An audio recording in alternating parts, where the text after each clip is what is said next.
And we're back again, episode 9. Dean Smiles. I'm coming to you this week on my topic of my smile community. And before I start that, I wanted, if you're new, I'm Dean. I'm a retired middle school teacher. Used to teach science and STEM. Now I'm in the next stage, retirement. Still comes out of my mouth weird. And really embracing the things that brought me energy as a teacher, inside and out of the classroom and around smiles. And there are so many smiles in my life and things that bring me smile, and I'm hoping this brings a smile to your face. At the top of the list, where I'm back in Minnesota, I'm on one of my favorite trails going for a walk, and I got to see all of my family during this short visit. My mom, all 5 kids in some way, shape, or form, and my in-laws, and it was such a gift. So I don't want to take that for granted, but this time, this episode, I'm focused on my smile community beyond my family and in my community. And I'm just so blessed being welcomed back with open arms by our neighbors, by our friends, by our acquaintances. I'm just very loved, and I'm so blessed. We're going to be also including Mr. Brown's precepts. Message of the day is, you don't live in a world alone. And boy, does that connect to my smile community. There are 3 people I'm going to talk about today, and I think my suggestion is to be thinking about your smile community, the people that kind of bring you smiles and you don't realize it. First is my hairdresser, Katie. She cuts my hair. She's cut it now for, it will be 7 years. Wow. She works at Family Hair, link below. I highly recommend it. Great place to get your hair cut in town. And she is one of those people, initially you see her and she has a full face smile. Eyes, mouth, just teeth just shine, and you just can't help but smile when you look back at her. But beyond that, as we've gotten to know each other over the years, and by the way, it was recommended that I go to her by my daughter-in-law. She said, you two will definitely hit it off. She's a great hairstylist, and she she has kind of a sassy, sarcastic tone, which is right down my flavor. So we got to know each other over the years, and couldn't be more true. But she has a gift, because every time I'm in there, she chooses her attitude. She's always smiling. I always feel better after I leave. And you think about, as I've sat in the chair waiting for my turn, not everybody's positive that are getting their haircut. Not everybody is pleased with what's going on in life, and she listens to it, and she's just gotta roll with it. She spins it and gives it a positive twist. What a cool skill to have and modeled for me. Number 2, John, Northfield Auto, link below. I've known John for a very long time. He's about my age, and he is one of these small town mechanics that you need in your life.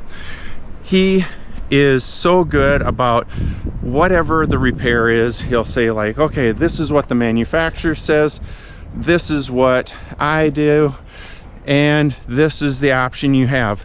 And he knows I know very little about mechanics, but he brings it to a level that it's understanding. And as we've gotten to know each other over the years, he puts smiles on my face, because we can joke around about my lack of automotive knowledge, and move forward. The story I want to tell you that was so cool about him, I drive my vehicles a very long time, and I had my commuter vehicle that had 255,000 miles.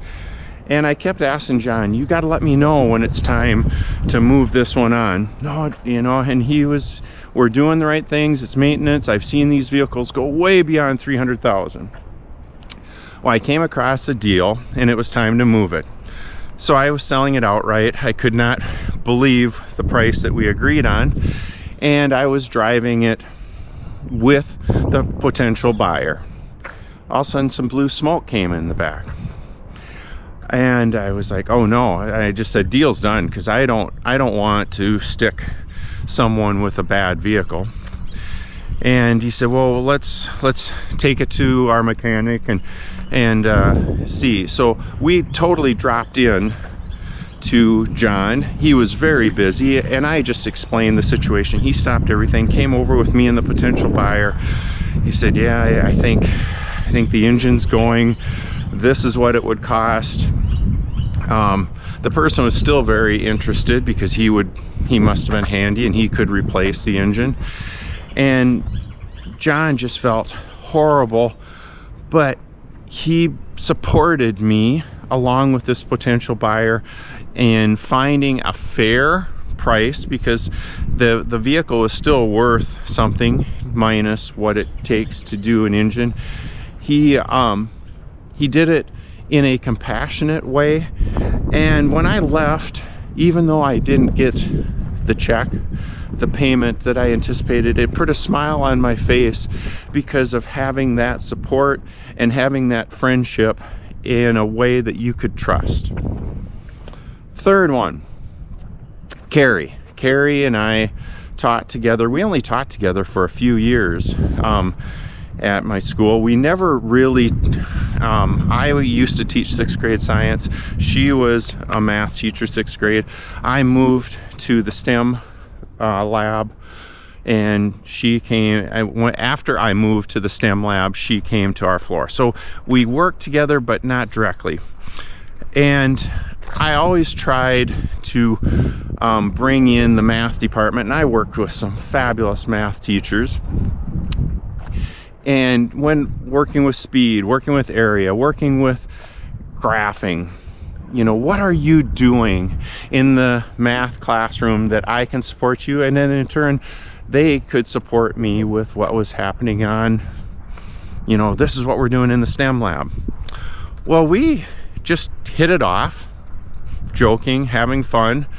I always heard great things from her students, that she pushed them with compassion, but she always had a smile on her face. Always.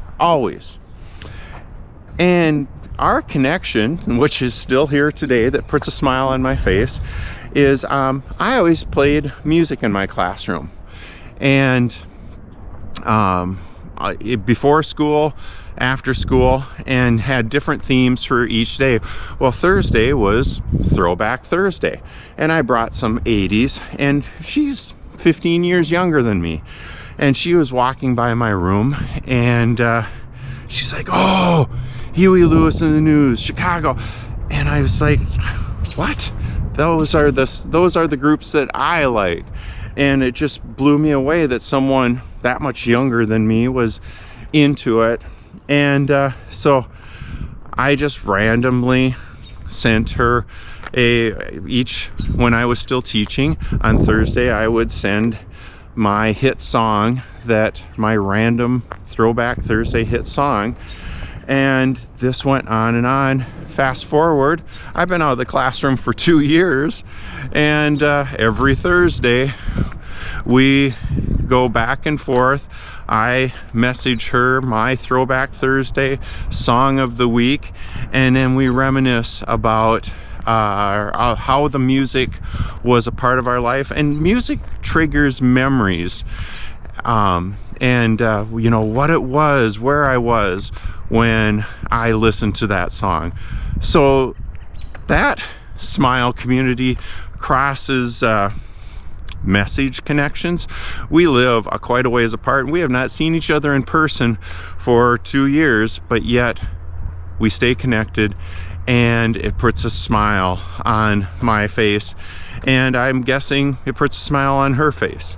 This has been so fun.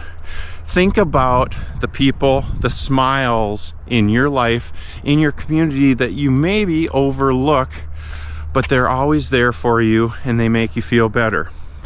I would love to hear in the comments below, what is it that puts a smile on your face when it comes to those people in your community life, that your community smile group, and how do they do it, and what do you give back? How do you give back those smiles? Because it is a two-way street, and it does make you feel warm inside. Also, if you made it this far, I would so appreciate if you would subscribe and all the like and stuff, but more so, I hope it puts a smile on your face as you move forward. Thanks. Have a great day. Keep smiling.